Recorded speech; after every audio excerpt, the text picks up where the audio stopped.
Bom dia, piloto! Bom dia, pilota! Sejam todos muito bem-vindos aí ao podcast do Edu. No podcast do Edu, nós falamos para vocês que são donos de oficina ou donas de oficina que querem se tornar pilotos. O que é isso? Querem organizar sua oficina e lucrar mais em até 90 dias. Nossa, tá meio bagunçado hoje um pouco? Vocês vão entender mais. A gente quer transformar vocês em pilotos para que vocês possam ter o controle, o comando está no comando da sua oficina e da sua vida, senhores donos de oficina, senhoras donas de oficina, certo? Então vamos lá, para quem está chegando aí, eu sou o William Rezende, o perguntador aqui do podcast. E eu sou o Eduardo Silva, proprietário da Tagma Car Service e também o criador do método da mecânica da mente, que tem ajudado donos de oficina a mudar seus resultados partindo do pilar principal, que é ele mesmo. E está sendo um baita prazer participar disso. Boa. E o que a gente vai falar no podcast de hoje? A gente vai falar sobre como a concorrência pode ajudar a sua oficina a crescer. Ué, como assim? O que o concorrente geralmente me tira cliente? Como assim? Você vai entender mais durante o nosso bate-papo. Antes da gente começar o nosso podcast de hoje, para vocês que estão chegando aí, eu vou pedir um favor muito grande. Deixe nos comentários, depois que você assistir esse podcast de hoje, sobre o que mais você quer saber. Sobre o que você está com dúvida sobre o seu financeiro, você está com dúvida sobre como fazer uma planilha de controle, fluxo de caixa, sobre pátio, sobre colaborador, sobre empréstimo, sobre... o que você está com dúvida aí na sua oficina? A gente só não vai falar muito aqui sobre temas técnicos, tá? O Eduardo não vai ensinar você a usar a ferramenta de fasagem nem o osciloscópio. Fora isso, pode mandar que a gente ajuda aí, certo? Então vamos lá, Du. Eu vi que você deu risada. Essa parte aí, assim, mas ele não sabe mexer nos carros, me tornei um técnico altamente capacitado. Mas o meu chamado, né, que Deus colocou no meu coração não foi para ensinar a parte técnica. Eu tenho excelentes professores que eu ainda aprendo muito com eles. Agora vamos seguir numa outra linha aí para poder contribuir com uma necessidade muito grande. Exatamente. Eu vou falar, a parte técnica também, você com certeza já sabe muita coisa. Você sabe demais. Então vamos lá. Du, para a gente começar o nosso podcast aqui já com tudo, antes da gente falar como a concorrência vai ajudar a sua oficina a crescer, vamos dar só uma explanada. O que é exatamente a concorrência? É qualquer loja que está do lado da sua, qualquer oficina que está do lado da sua ou não? Só para o dono de oficina, às vezes ele vai achar que qualquer oficina que está ali do lado dele é concorrente. E muitas vezes pode não ser. Então, o que é a concorrência da oficina? Então, muito bem, William. Eu já de muito tempo eu sou treinado de uma certa forma a entender a questão da concorrência, né? De ter espaço para todo mundo, mas ela existe, né? Tanto que é uma conotação que, se você for analisar, quando se fala a palavra concorrência, né, no mundo da oficina e no meio da reparação automotiva, ela é esmagadora, né? Então, a concorrência é o quê? A concorrência geralmente está relacionado àquela pessoa que pratica o mesmo tipo de serviço que você pratica, ou do seu segmento, e que, de uma certa forma, ali faz com que o movimento ali se torne, de uma certa forma, ou você pode levar pelo lado positivo ou não, né? Então, a concorrência, e ela sempre vai existir em peso, né? Por exemplo, aqui a região onde eu tô aqui na cidade de Osasco, muito próximo da divisa com São Paulo. Só que, assim, ao meu redor aqui, a quantidade de oficinas existentes é algo impressionante. Às vezes eu chego até a pensar que eu acho que aqui Osasco deve ser o local no Brasil onde tem o maior número de oficinas por metro quadrado.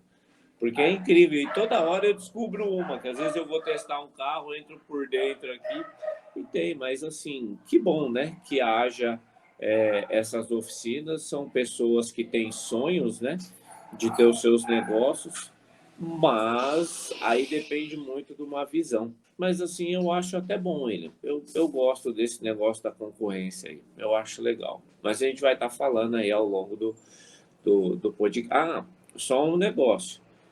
Você, como participante, né, dos trabalhos que a gente vem fazendo com a mecânica da mente, é um algo que, assim, até pelo fato de você ter trazido esse tema, você vê que é um algo que, de uma certa forma, influencia muito aquele dono de oficina que ele não tem o conhecimento adequado, ao ponto de. Aí eu vou deixar os 3 pontinhos, porque vai que é uma pergunta que você vai fazer, né? Não necessariamente, mas a gente vai entrar para esse lado. Exatamente. A concorrência em si, o que eu ia falar antes de a gente ir para esse lado, é que, né, a concorrência em si não quer dizer que você pode ter a sua oficina aqui, ó.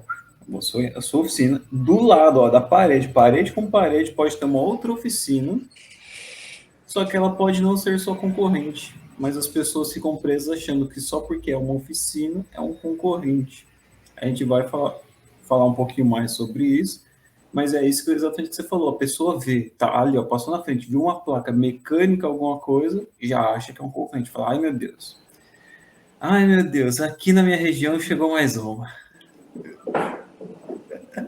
E como que isso impacta, né, Edu? Essa célebre frase que a gente ouve muito.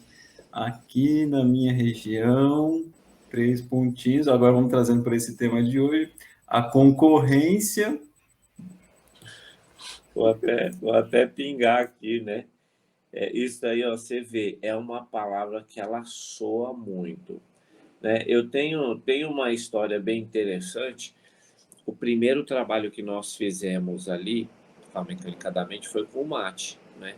E o mate, ele era muito resistente para algumas mudanças por conta do quê? Por conta de na região dele também ter outras oficinas. E eu falei para ele, Mate, você vai entregar muito mais valor antes, né, de você passar o preço pelo serviço que você vai executar. E aí o que acontece? Vai melhorar. Eu sei do seu trabalho porque você trabalhou comigo, então você vai fazer o quê? Você vai, na hora de executar, você vai fazer assim, assim, assado. E ele era muito resistente. Ele falou, Du, aqui, se eu mudar ou fizer isso, como tem outras oficinas aqui, de uma certa forma, ele não falou assim, a concorrência, né? Mas ele deixou claro, as outras oficinas aqui vão continuar cobrando mais barato e eu vou perder o cliente para eles. Falei, Mate, me escuta, aplica, vamos medindo e aí depois a gente tira a conclusão da estratégia para a gente utilizar. E ali o que aconteceu? Ele começou a aplicar e eu lembro que cada estimativa de reparo que ele passava, ele ia me mandando uma mensagem: Du, mudei o valor e foi aprovado. Mudei o valor e foi aprovado. Até um belo dia que ele encontrou o dono de uma outra oficina, numa autopeça ou numa distribuidora lá na região, e o cara veio questionar ele. Você acredita que o cara veio falar para ele de outra oficina que ele tinha que abaixar o preço, que o valor que ele estava cobrando era muito mais e ele estava levando os clientes para ele? Então, tipo assim, o que mais surpreendeu é que, além dele não perder, ele estava trazendo cliente de outra oficina. Então, assim, você vê que a concorrência começou. Ele, de uma certa forma, era muito envolvido ou muito preocupado com a concorrência, né? E, de repente, a concorrência começou a incomodar a ele de forma direta, pedindo para ele abaixar o preço. Então, isso, de uma certa forma, né, é tentar, de uma certa forma, deixar todo mundo na mesma página, que é uma página ruim, que é a página de estar ali o quê? Né, cobrando muito barato, passando, de uma certa forma, uma necessidade, como a gente costuma falar aqui, né, William? É assim, não, você não pode comer um arroz e feijão com uma carninha, tá? Você vai ter que vir para comer junto com a gente o quê? Pão e água. Vai ter que ficar aqui no pão e água. A gente tá comendo pão e água, você tá comendo pão e água aqui com a gente, você parou de comer pão e água e agora você vai estar comendo carne? Não, não é eles se interessarem o que é que ele está fazendo para ir lá e poder desfrutar do comer o arroz, feijão e a carninha, não. Ele quer trazer a pessoa E aí foi justamente o que ele falou. Ele falou, eu estou estudando, eu estou buscando ajuda para melhorar, porque a minha situação era muito difícil. E ela está melhorando. Se você quiser, eu indico quem é que está me ajudando. Pergunta se a pessoa quer. Não quer. Né? Mas, então é mais ou menos isso. Mas você vê o fator concorrência, né? E assim, outros, né? Como você disse aí agora, né? A frase célebre, que essa daí, William, é 100%. Essa é 100%, 100% mesmo. Aqui na minha região, o preço que o pessoal costuma cobrar é tanto. Se eu aumentar, eu vou perder o cliente, eu vou ser chamado de careiro. Né? Então, na concorrência, no ambiente da concorrência, eu não quero ser considerado como o careiro.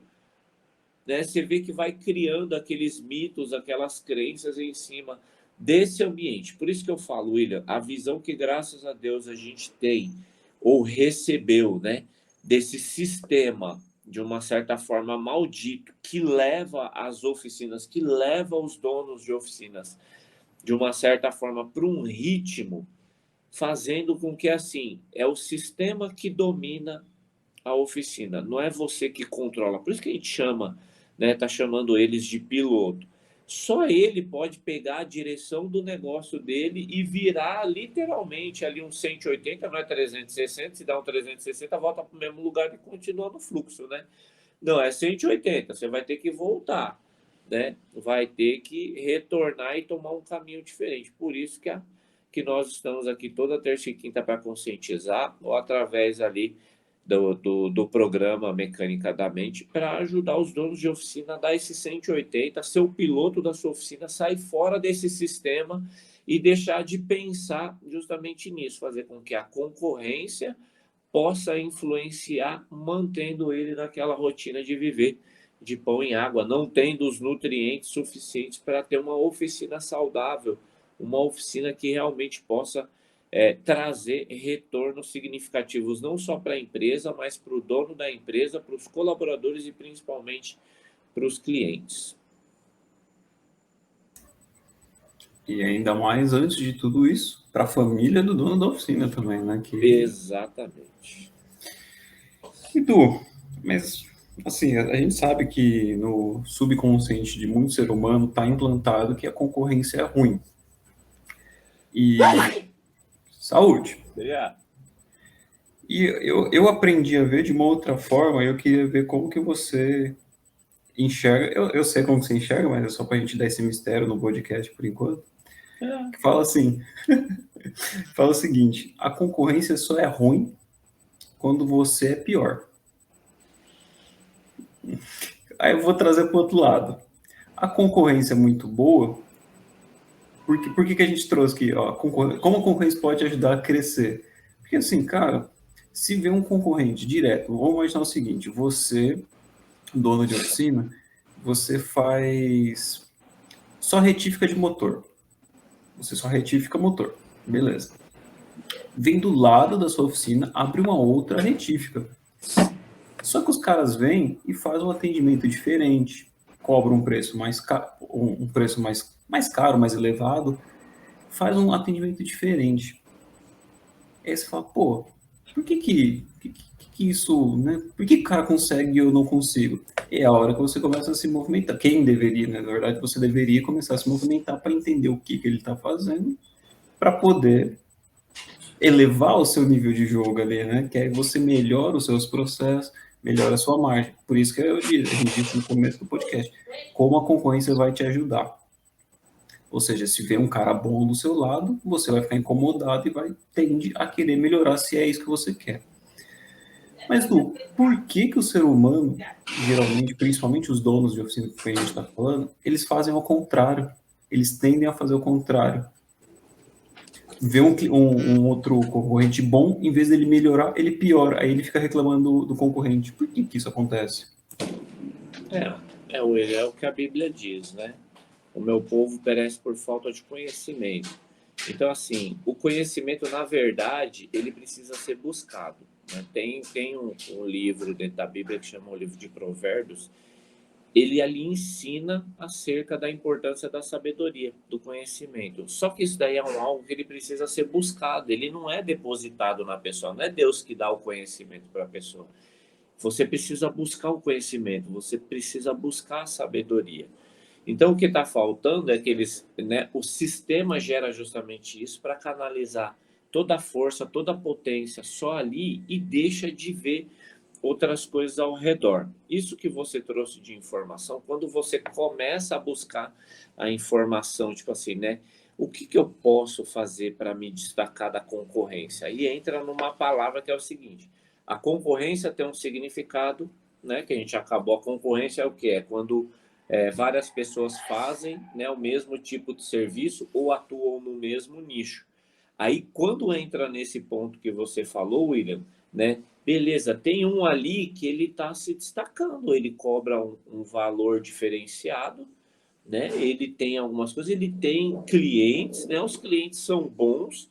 O que é que ele está fazendo? Aí a gente sai do nicho da concorrência, que de uma certa forma bloqueia a mente das pessoas. Isso eu vejo mais na área da reparação automotiva, justamente por conta desse sistema, que parece que meio que não quer deixar. Parece que é igual Roma nos tempos antigos, né?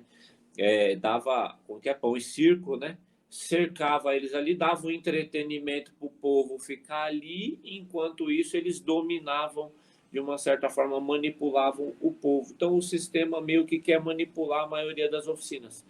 Quando você sai desse pensamento de concorrência, você entra para o próximo tópico, que é vantagem competitiva. Então, aí é onde a mente explode e você começa a trilhar um caminho neural para quê? O que eu posso fazer para me destacar? O que eu posso fazer para mudar o meu conceito de nicho no ambiente onde existem vários outros do mesmo segmento que eu? Né? É aonde a vantagem competitiva vai trazer informações para você de como você se diferenciar, como você se destacar no meio do seu nicho, o que é que você pode fazer, né? Por exemplo, eu estou aqui na região de Osasco, eu sou repleto, né, de oficinas ao redor, só que estudando e trabalhando, o que eu fiz? Eu vi uma grande oportunidade que existe, porque existe uma quantidade de clientes muito grande, de que gosta de cuidar do carro da maneira correta e está disposto a pagar um valor diferenciado por isso, né? Então, assim, aí eu saio daquele nicho ali do todo mundo, né? Do mar de piranha, né? O rio de piranha. Acho que piranha não dá no mar, né? Deve dar só no rio, né? O rio de piranha, eu saio do rio de piranha e vou o quê? Eu vou para a lagoa mais tranquila, né? Que é justamente quando você começa a encontrar clientes que está a fim de buscar. Aí são estratégias que a vantagem competitiva ou a busca do conhecimento para entender vantagem competitiva vai mostrar. William, você vê que isso daí, de uma certa forma, bem interessante esse tema que você trouxe, até o que você está falando, porque assim, eu percebi um dia, porque assim, eu gosto de ver ali os donos de oficina nos grupos de WhatsApp, quando você faz algum comentário, tipo vaquinha de presépio, vai a galera toda atrás do mesmo comentário. Começaram a criticar acerca de uma postura de um cliente, aí foi aquele monte falando mal do cliente. Eu fiz um comentário lá acerca, né, da valorização do cliente, mas o cliente que quer ser cuidado, e ali eu comecei a ser atacado por um dono de oficina, mas assim, eu vi que, na verdade, o que eu falei talvez seja o que ele quer fazer na oficina dele, ele não tem força para isso, e aí quem está fazendo e está sendo beneficiado por isso, ao invés de eu buscar o conhecimento que o orgulho não deixa, eu começo a atacar. Então as pessoas têm que começar a entender que às vezes quando alguém te ataca por você estar fazendo algo diferente, não está relacionado ao que você está fazendo, está relacionado ao que ele gostaria de fazer e o orgulho não deixa. Porque esse meio da reparação automotiva é um meio em que o orgulho, de uma certa forma, tanto que assim, você não vai ver nos grupos de WhatsApp, né, naquele ambiente de concorrência, a pessoa falar o que você, William, e muitos donos de oficina que estão aqui, sabe que a gente tem ali praticamente 80%, se não mais, 80%, se não mais, donos de oficinas devendo. Donos de oficina com situação financeira crítica. Olha só, 80%, se não mais. Ah, Eduardo, você está tirando uma conclusão sua? Não. É só ir lá no Sebrae e pedir as informações lá que eles vão te fornecer. E eu tenho contato com eles, porque às vezes eu converso com um consultor que tem lá. Então, muitos donos de oficina que vai lá, ele falou que a grande maioria não chega lá falando assim: ah, eu estou bem financeiramente e vim buscar ajuda para melhorar. Não, ele vai lá buscar ajuda porque ele está lascado mesmo financeiramente. E o que ele pode fazer para mudar? O que ele pode fazer para reverter essa situação? Então, William, é justamente isso, né? Você vê que, assim, focar na concorrência, focar, criticar aquele que está fazendo diferente, ao invés de entender. Só que a gente também tem uma história bem bacana disso. A gente tem uma pessoa, que é o Edson da JCar, que é uma oficina muito próxima da Tagma. Ele falou que ele levou 2 anos para ele tomar uma atitude de vir conversar comigo, porque ele estava precisando de ajuda e ele via que a Tagma vinha se destacando, só que ele achava que eu ia chegar aqui, eu ia falar, ah, não ia dar atenção para ele. Só que quando ele chegou aqui para conversar comigo, eu abri as portas, dei uma atenção fora do comum para ele, porque é da nossa natureza, e ali ele ficou, eu vi que ele estava meio em choque, e porque depois ele me contou isso, ele falou, nossa, eu não imaginava que eu ia ser tão bem recebido. Ele chegou um dia de manhã, ele entrou, eu apresentei todo mundo, ele tomou café comigo, e ali a gente começou a trabalhar, ele entrou para a mecânica da mente, e hoje ele está tendo um resultado diferente da oficina dele, está aqui a 500 metros da minha. Então, para mim, não existe a questão da concorrência. O que existe é um propósito muito grande de ajudar donos de oficina a sair desse sistema maldito que leva as oficinas a viver de pão e água, fazendo com que quem pilote a oficina é o sistema e não o dono da oficina, porque parece que todo mundo pilota menos ele. Por isso que a gente está chamando, né, o dono de oficina e a dona de oficina de piloto, que é o quê? Porque já passou da hora da gente pegar ali no volante, sentar no banco do motorista, dar partida, 180, né, William? No trajeto que está indo, 180, volta, vai contra a maré. Porque, como eu falei para o Virgínio, né, quando ele fez a mudança, eu falei, Virgínio, tem um monte de cliente doido para ser atendido por você e você está indo num rumo totalmente o contrário do que ele quer e você tem estrutura para fazer isso e não faz. Então agora está na hora de você virar 180, caminhar aí para um ângulo onde você possa atender uma quantidade de clientes que estão a fim de valorizar o seu serviço, certo? Aí, ó. O... Ó, aí o Jefferson está falando aí, ó. O Jefferson e o Carlão. Então você vê, né? Não é nenhuma balela. Para quem tem oficina, para quem conversa um pouco sobre isso, e a gente que é um pouco voltado, né, para essa parte, você que nem eu falei para você, né, que tem dono de oficina que quando eu pergunto se está tudo bem, ele olha do lado assim, aí tá só nós dois, aí ele fala, velho, tô todo ferrado financeiramente, minha oficina tá uma bagunça, preciso de ajuda. Aí eu falei, não, vamos conversar Bora depois lá, aí, né? vamos trocar uma ideia. Mas aí fica nisso, expõe um pouco da dor, mas não consegue muito mudar isso daí. Por quê? Porque o sistema envolve eles num processo tão doido, fazendo com que eles consigam criar as desculpas, né, das frases prontas, que é qual, William? Quais são as frases prontas aí, como desculpa que eles têm? Na minha região, que aqui é muito difícil, que não tem colaborador. Essa é o top 3 que eu tenho por Não, enquanto. não tem o tempo para, Não tem né? tempo, é. O tempo é. Acho que para mim o tempo tá tão lá. Du, eu posso te dar uma notícia meio alarmante? Acho que você vai quase cair para trás aí. Eu peguei aqui, lembrei do histórico dos alunos da mecânica da mente e fui olhar, fazer a estatística, o percentual de quantos alunos que a gente tem que entraram. Pô, não, ó, dívida eu não tenho, eu tô aqui realmente para fazer meu negócio crescer, porque eu tô meio travado. Sabe quantos por cento dá de todos os alunos que a gente tem até hoje? Uns 2%. 3,75.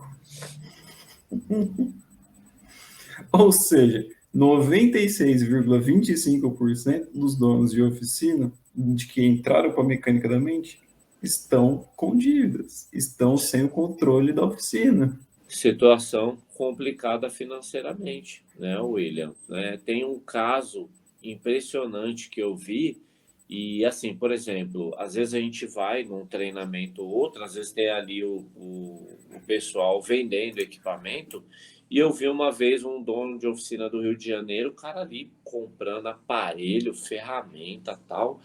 Aí eu falei assim, caramba, meu, legal, né, meu? Você tá tendo a condição de estar comprando aí.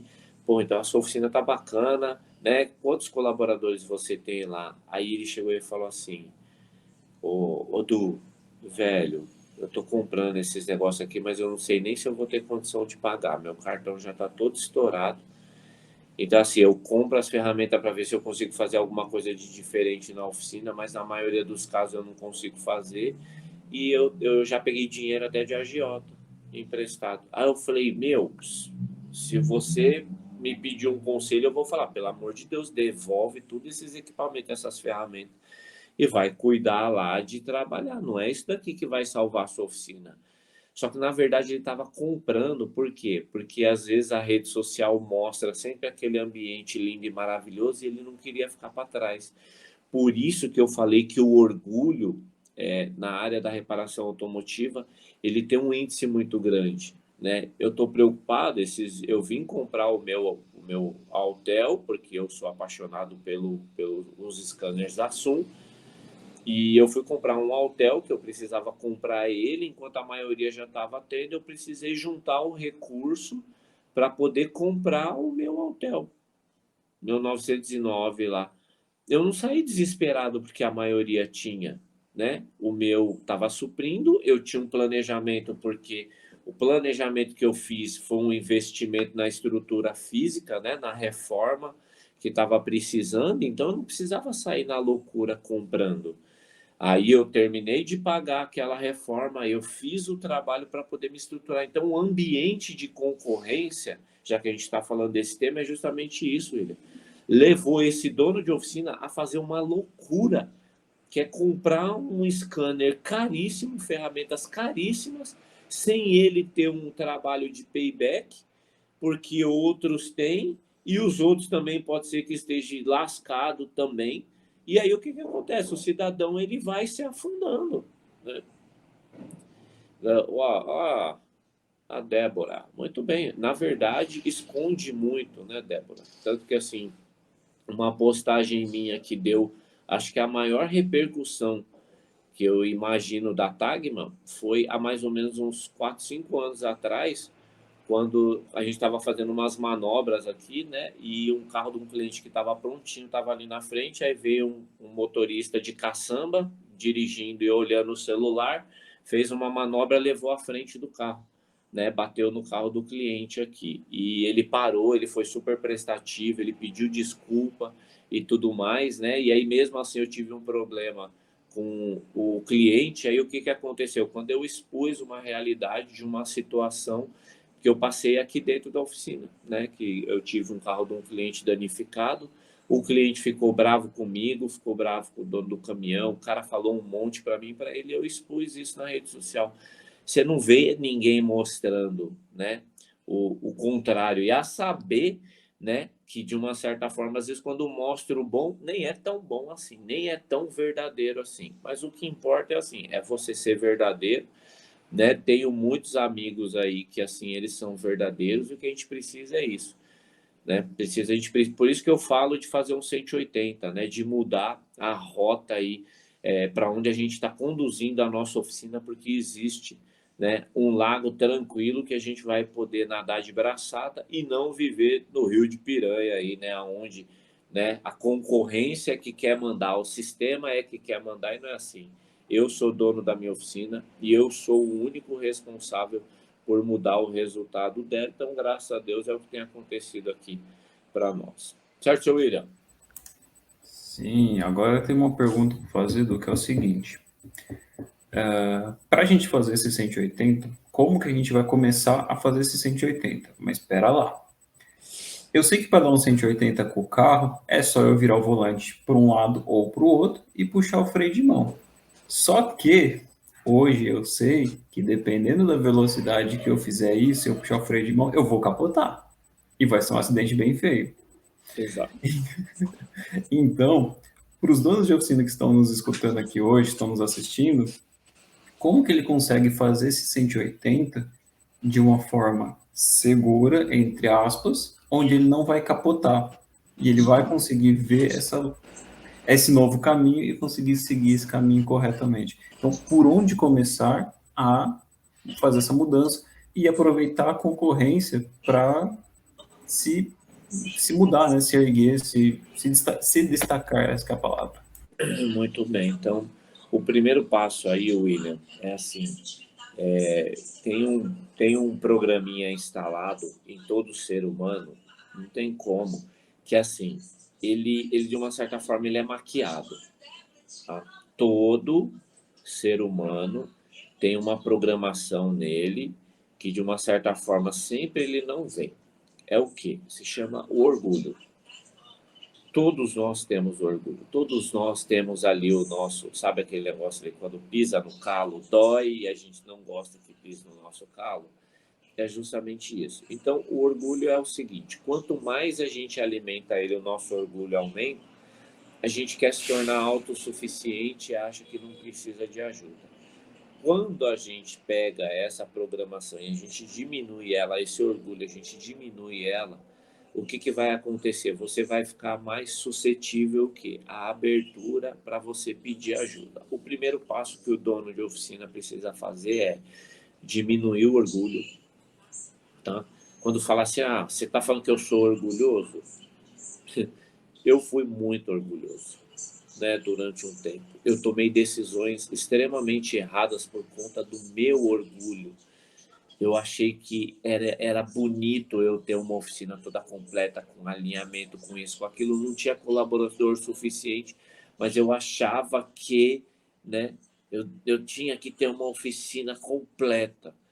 Aí foi aonde eu fiz as decisões de comprar equipamentos que eu não tinha colaborador para operar, tomei um prejuízo, vendi para depois começar. Então, quando eu abaixei o meu nível de orgulho, né, e vi que o que eu precisava primeiramente era de ajuda, aí eu comecei a ver quem é que pode me ajudar. Tanto que na história, né, que a gente tem lá, né, William, eu contando o que eu fiz. Eu fui procurar uma ajuda para um amigo dono de oficina, que eu vi que a oficina dele era grande, que tinha bastante movimento, e quando eu fui pedir ajuda para ele, eu descobri que quem precisava de ajuda mais era ele do que eu, né? Porque ele estava devendo para a agiota, a oficina estava cheia de tranqueira dentro dele, ele estava vivendo altamente estressado.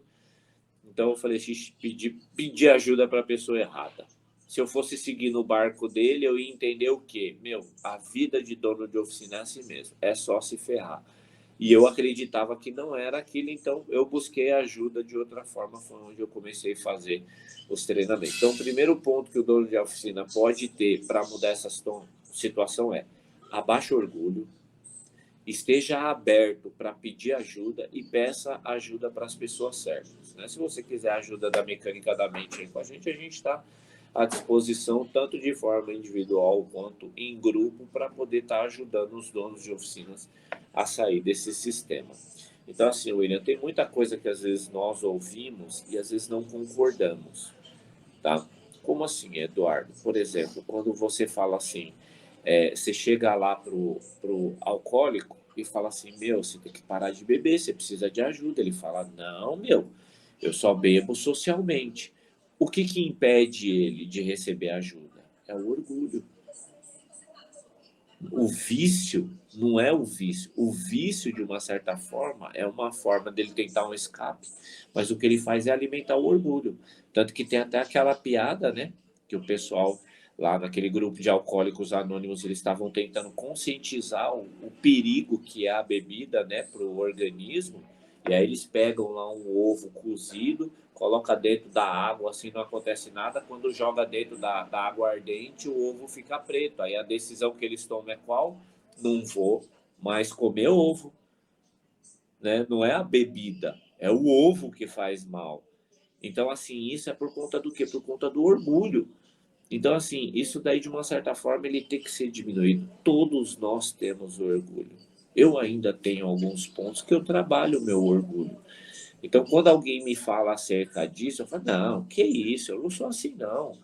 Só que quando você começa, né, quando você aceita que todo ser humano ele é vulnerável, quando você aceita a vulnerabilidade, né, esse nível ele vai diminuindo, você pede ajuda e aí a ajuda vem, né? É o que está acontecendo na turma 7 e no início da turma 8, né? Eles estão abertos à vulnerabilidade, eles estão totalmente assim com o coração aberto para receber ajuda e a ajuda está chegando e está tendo resultado, está tendo mudança, né? Eles agora, assim, por exemplo, querendo ou não, a gente está vendo muito colher frutos que nunca colheu, tendo atitudes que nunca teve, recebendo clientes que nunca recebeu, né? Aqueles clientes que às vezes você passa a estimativa de reparo, ele não pode fazer, está aprovado. Quer uma entrada? Quero. Então manda aí o número do Pix que eu já vou. Meu, isso nunca aconteceu. Recordes de faturamento na empresa, em curto espaço de tempo, ele dobrar o faturamento porque estava vivendo de pão e água e abraçado no sistema e resolveu o quê? Resolveu sair fora do sistema. Então, graças a Deus, acho que o primeiro passo, William, reduzir o orgulho, pedir ajuda, porque tem muita gente aí disposto a ajudar, né? Eu sempre falo para eles, os frutos que hoje eu colho, eu não quero só eu comer sozinho. Eu quero mostrar para eles que se ele fizer o plantio com a semente certa, na estação certa, cuidar da maneira correta, seguir o processo, seguir o método, eles vão colher para poder consumir uma parte e continuar plantando, plantando, plantando, plantando, colhendo, colhendo, colhendo em todas as estações do ano. É isso que Deus quer para o dono de oficina. O duro é muito se enxergar, porque acha que o pão e água é o suficiente. Eu não estou morrendo, eu não estou passando fome, mas você está vivendo com os nutrientes errados para que você tenha um desempenho melhor. Então é por isso que, assim, diminua o orgulho, busque ajuda e muitas coisas vão acontecer, certo, ele? E, ó, Du, rapidinho, quando você falou isso do orgulho, eu lembrei que você falou diminuir, eu lembrei de uma coisa. Quando que a Tagma abriu? A Só Tagma 2010. 2010. 2010. Quando que você fez essa mudança, aprendeu a aplicar essa mudança na Tagma? Uns 4, 5 anos atrás. 2018, pela minha conta. Então, ou seja, 2010 a 2018, 8 anos com orgulho lá em cima, que não queria pedir ajuda, que não é que não queria, né? Que eu lembro que você falou, não enxergava por onde correr. Quando começou, não encontrou as soluções que deveriam ser, que iriam te ajudar. Aí sim, demorou mais um Exatamente. pouquinho. Aí só uma reflexão rápida.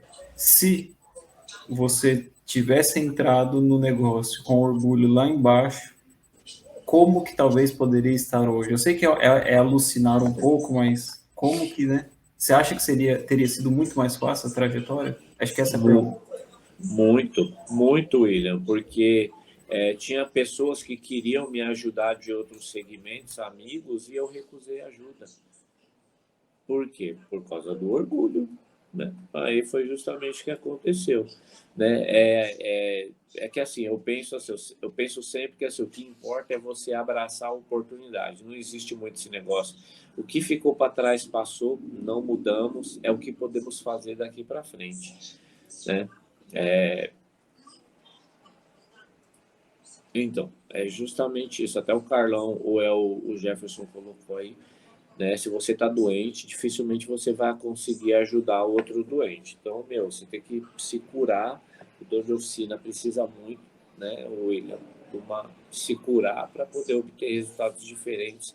E querendo ou não, tá aí, né? Tá aberto. O fato de eu ter buscado ajuda foi justamente algo assim. No início, eu confesso que não foi legal, o Carlão. Eu confesso que não foi legal, não foi gostoso, porque você olhar de frente para o espelho e você ver que quem está fazendo tudo errado sou eu, não são os outros, não são os colaboradores, não são os clientes, não é na minha região, é eu, né? Você ter autorresponsabilidade, você assumir essa responsabilidade e apontar o dedo para você mesmo e falar: até agora você errou, mas está na hora de você começar a virar esse jogo, está na hora de você começar a dirigir, a pilotar a sua oficina. Oi, Ju, muito bom dia. Opa, é isso mesmo, né, Du? Então, para quem acha, não, o Du sempre teve o ego lá embaixo para poder ter o que tem. Não, gente, demorou 8 anos lá sofrendo um pouquinho para conseguir aprender. Por isso que está aqui ajudando hoje para pessoas, para vocês, donos de oficina, se tornarem pilotos e conseguir conquistar isso aí. Du, Exatamente. frase do nosso podcast, que a gente já está chegando ao fim, da concorrência. Olha como a concorrência ajudou o Edu a evoluir aí. Eu acho que a frase é o seguinte, meu, saia do rio de piranha da concorrência, né, e busque justamente o quê? A vantagem competitiva, que é o lago tranquilo, né, o oceano azul aí, porque ainda tem muito oceano azul na área da reparação automotiva aí. Então, tá esperando muitos donos de oficina aí para sair desse rio de piranha, né, da concorrência e para vir para a vantagem competitiva, porque existe um mundo, existe uma quantidade muito grande de clientes que está doido para valorizar o seu serviço, só que ele não vai entrar com o carro dele ou com o barco dele no rio de piranha, ele vai entrar na Lagoa Tranquila, porque é onde ele já está. Certo, William? Olha. Isso mesmo. Gente, a gente está chegando ao fim de mais um episódio essa semana. Nossa, eu estava olhando aqui. Esse já foi o episódio 52. São mais ou menos 2 por semana. Teve algumas semaninhas que a gente aconteceu, não, quando está próximo da. Descansou, quando a gente é próximo, às vezes, de abrir turma na mecânica da mente, devido a algumas demandas, a gente não faz. Mas, meu, a gente já está aí mais de meio ano junto, praticamente, fazendo podcast para vocês. Exatamente. Beleza? Então, quero agradecer a todos e terça-feira a gente se vê de novo com mais algum tema para ajudar vocês aí a organizar a oficina de vocês e a lucrar mais em 90 dias. Certo, senhores donos de oficina, futuros pilotos? É isso aí, muito bem. Agradecer aí a todos aí e agradecer que você vê assim, essa área da reparação automotiva, eu tenho adquirido muitos amigos que estão junto ali do lado, né, com conhecimento, conversando sobre o diferente, muitos, né, alunos, muitos amigos que estão próximos, que sabem da importância aí, né, o Carlão, o Jefferson, outros. Mas, assim, a área da reparação automotiva também, através da mecânica da mente, me trouxe irmãos, me trouxe pessoas que vai muito mais além do que o bate-papo ali sobre administração, sobre isso. Me trouxe irmãos que nem o Júnior aí, ó, que está aí junto com a gente. Ele falou que a gente ajudou a oficina dele, mas assim, a gente criou um vínculo tão grande que é de irmão mesmo, muito próximo. Tem outro entrando aí, outro irmão entrando aí, o Virgínio. Mas aí é por isso que eu agradeço a Deus todos os dias, principalmente por esse trabalho árduo que a gente faz de ajudar dono de oficina, que não é fácil, né, William? Porque não é muito comum falar sobre isso, mas assim, a gente vai fazendo nossa parte aí, que Deus vai recompensando. Então, assim, o prêmio maior é justamente esse daí, né? De saber que Deus recompensa, mas não é financeiramente, não. É trazendo pessoas aí que, de uma certa forma, eu não só ajudo, eu sou ajudado também. Certo? Então, eu agradeço muito a Deus. Então, vamos lá para o nosso dia abençoado. Bora produzir, que hoje é uma quinta-feira abençoada. Esse é o dia que o Senhor fez. Então, me alegrarei, celebrarei, mostrando aí o que a gente tem de melhor, que é entregar o nosso melhor para os nossos clientes e para os nossos colaboradores ao longo do nosso dia. Deus abençoe a todos. Fiquem com Deus. Até mais. Tchau, tchau.